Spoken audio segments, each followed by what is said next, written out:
Hello everyone, I'm going to be doing a real-time training session with my little puppy Cloud here on proofing the stay. So what I'm going to be doing today is working on the reliability of the release cue, so working on stimulus control of the cue that means to get up.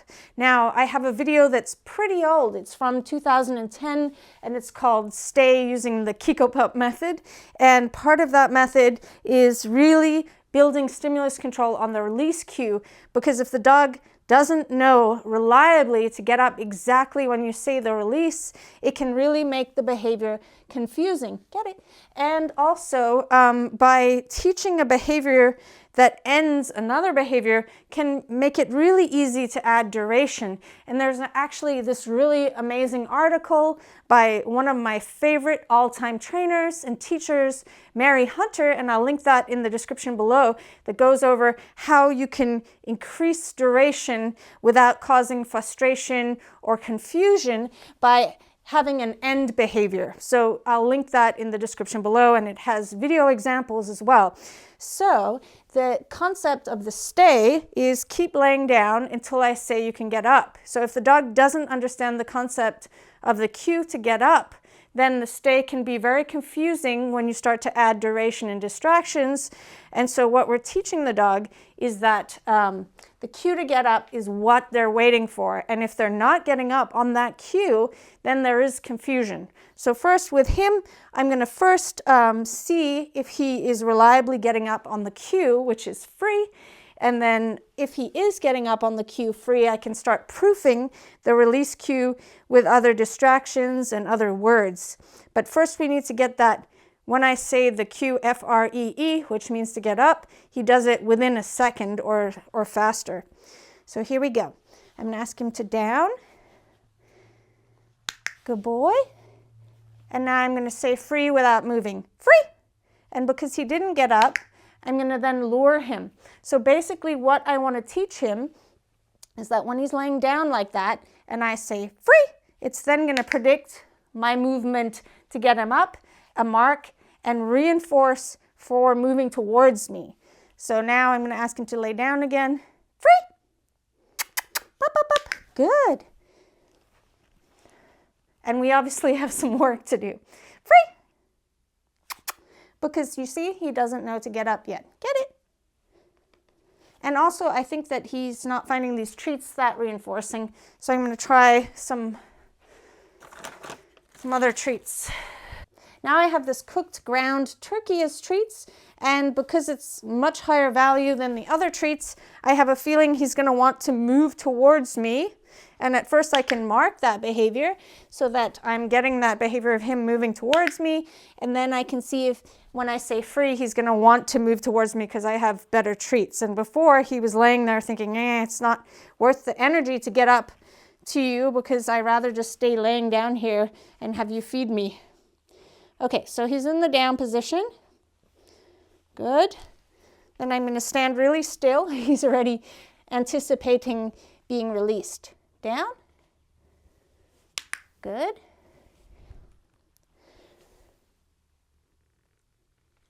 Now I'm having the opposite problem because the treats are too good. So finding like a middle ground with the treats can be helpful, where it's not too exciting that they're popping up and not too boring that they don't find it reinforcing to get up. So here I'm just going to reinforce the down a little bit. So basically down and release are like yin and yang. If one is reinforced too much, they're going to want to keep doing that. And when the other is reinforced too much, they're going to want to keep getting up. So they'll either want to stay or get up. So you have to kind of find a balance between the two. So now, ready? Down. Good. Down. That was adorable. So basically, because he started getting up for the high level reinforcement, I'm just going to mark and reinforce multiple times, basically change my training plan mid-training session and work on him just staying in the down position first. Free! Good boy, he said. I can jump up like popcorn for those treats. Good. So I'm going to mark and reinforce multiple times for him staying down like that. And then I'm going to say, free! Good boy. And I like that. I like that him getting up so quickly. Hee hee. Down? He said, it's harder to lay down though. I've never laid down for such an exciting treat before. Ready? Good boy. So I'm going to go back a step, lure him with the food, highly reinforce him. Free. Cue the free behavior. Good job. And then ask him to go down again. Good. Free. Good boy. That's what I like to see. Good job. Whoop. So now I'm going to cue him down. Good job. So I've loaded my hand with some more treats, and now we're going to do a little proofing game down where I'm going to say different words that aren't the release cue and reinforce him as I say them. So I can say frisbee, curtains, shoes, wardrobe. I usually get like really uncreative and then just say what I can see in the room. Carpet, Chihuahua time, little puppy, hello, whoa there. So if he gets up, I'm going to lure him back into the down position, and there's a ton of crumbs that he wants on the carpet, which are another distraction. His legs are so short, it's hard to lure him from a sit into a down. There we go. I took the treat away, and then I'm going to give it back to him. I am going to get a little closer so I can drop them right between his paws like that. Apples. Good. Socks. Good. And now I'm going to say the cue, free. And most likely the first time you ever play this game, your dog's not going to get up on the cue. And so you can encourage them up and then mark and reinforce. So now I'm going to say free. Good boy. Hee hee. And it's going to take a couple of training sessions for them to get this concept. Good. This is Epic, my 1-year-old Chihuahua, and we're going to work on the release cue, get it, which means to get up out of the stay position and get something else. So I usually say get it and then point at what I want the dog to get. So first, you can teach the dog to stay where they are while you move the disc around, or the bowl that you're going to put the treats in. Or if you just put the treat on the ground, you can work on that. So I'm just working on putting this down on the ground without her getting up. Now if she were to get up,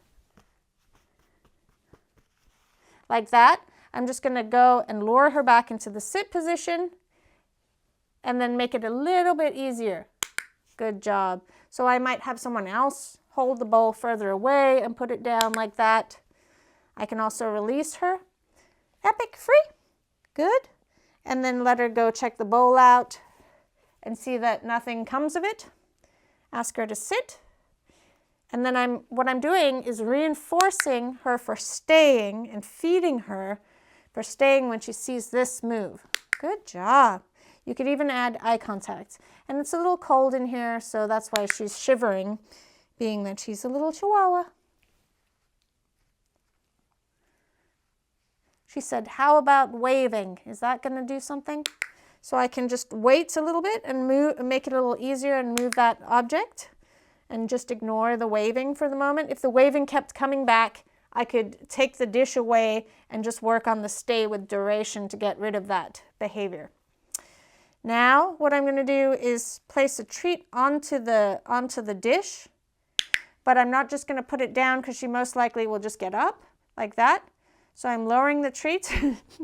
She said, I'll get up anyway. Sit. I haven't really proofed stays with her because she's so small that I'd rather have her with me all the time. And if I have her staying, she's usually in one of her crates or something. So that's a terrible excuse. But anyway, look at me. I'm working on it.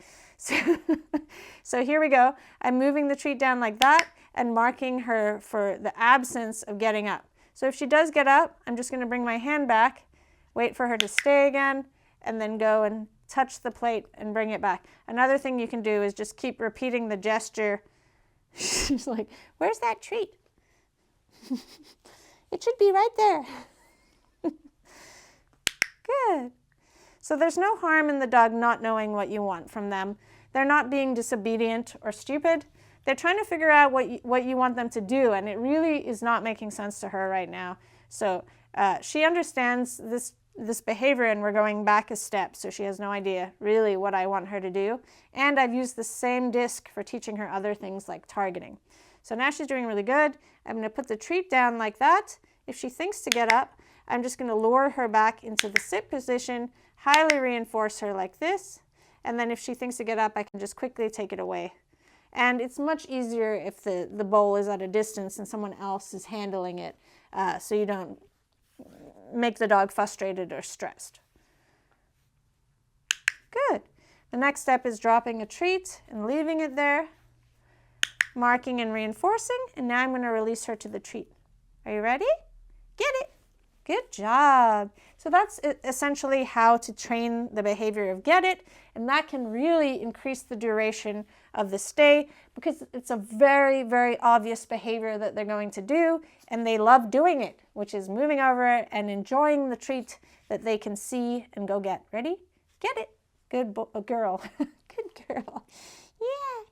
You can also practice with different positions like a stand or a sit using this method. You can also have the dish in different locations to work on the dog's understanding of the behavior, that the only way they can get the treats on the plate is when you say get it. Ready? Epic. Get it. Get it. And if they're reluctant to get it because you've reinforced them for not getting it and they might think it's a leave it exercise, I like to make a little Hansel and Gretel trail of treats to the plate and point at the reinforcers and say, get it. Here we go. Get it. Good. Good girl. I keep wanting to call her a boy. It's because I have a little male puppy. Twirl.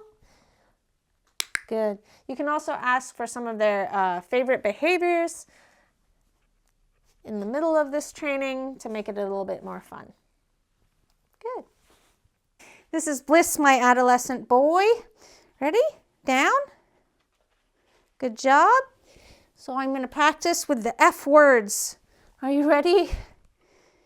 Feet. Frisbees. Function.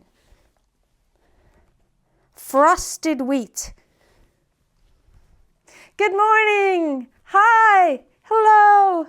Curtains. Apples. Bananas. Good. And now I'm going to say the cue. Free. Good job. Good boy. So I said free and I moved my hand a little bit just because I didn't think he was going to get up. So you say the cue, free, and then you move and invite the dog up, mark and reinforce. And you can reinforce multiple times so the dog doesn't just learn to, when you're done giving the one treat, to go off or to go back into the down. Thank you so much for watching. If you'd like to support my work, don't forget to like, comment, and subscribe to my channel. You can also become a supporting member of channel Kikopup by clicking the join button. See you later.